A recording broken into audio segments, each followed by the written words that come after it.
So 2 months break அப்புறம் நம்மளுடைய work வந்து இதுக்கு மேலே ரெகுலராக ஸ்டார்ட் பண்ணிட்டோம். டே 20யோட வீடியோஸ் நான் ஸ்டாப் பண்ணி வச்சுருந்தேன். டே 21லேருந்து இதுக்கு மேலே நம்ம வீடியோஸ் கண்டினியூ பண்ண போகிறோம். ஸோ டே 21ல் என்ன சீக்ரெட் நான் சொல்ல போகிறேன்னு பார்த்தீங்கன்னா, ஜென்ரலாக நம்ம வந்து கோல்டு கலரில் ஸ்டிக்கர் கஸ்டமைஸ் பண்ணி ரெசினாட்டில் வந்து இன்சர்ட் பண்ணுவோம். So names okay, dates okay. ஆனால் இந்த மாதிரி சின்ன சின்ன ப்ராஜெக்ட்டுக்கு எல்லாத்துக்குமே நம்ம வினையில் கஸ்டமைஸ் பண்ண முடியுமானா முடியாது. ஸோ அதுக்கு பதிலாக நீங்கள் என்ன பண்ணுறீங்க அப்படின்னா, நம்ம மார்க்கெட்டில் நார்மலாக அக்ரிலிக் கலர்ஸ் இருக்கும். அக்ரிலிக்கில் வந்து பார்த்தீங்கன்னா ஒன்று பேர்ல் கலர்ஸ் இருக்கும், இல்லைன்னா மெட்டாலிக் கலர்ஸ் இருக்கும். இதை வந்து நீங்கள் வாங்கிக்கோங்க.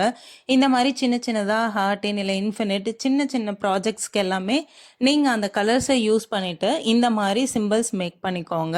இது வந்து நீங்கள் போட்டுட்டு ஒரு 15 minutes வெயிட் பண்ணிங்க அப்படின்னா நல்லாவே அது வந்து காஞ்சிரும். அதுக்கப்புறம் நீங்கள் நார்மலாக யூஸ் பண்ணுற ரெசினாக இருக்கட்டும், இல்லது யூவி ரெசின், இது ரெண்டில் எது வேணாலும் யூஸ் பண்ணிவிட்டு டாப் லேயர் போட்டிங்க அப்படின்னா இது அலையவும் அலையாது. உங்களுடைய ஃபைனல் அவுட்புட் வந்து பார்த்திங்கன்னா ரொம்பவே அழகாக இருக்கும். இந்த மாதிரி சின்ன சின்ன விஷயத்துக்கு எல்லாமே நீங்கள் ஸ்டிக்கர்ஸாக கஸ்டமைஸ் பண்ணாத இந்த மாதிரி யூனிக்கான ஒரு டிப்ஸை வந்து ஃபாலோ பண்ணிங்க அப்படின்னா உங்களுக்கு யூஸ்ஃபுல்லாகவே இருக்கும்.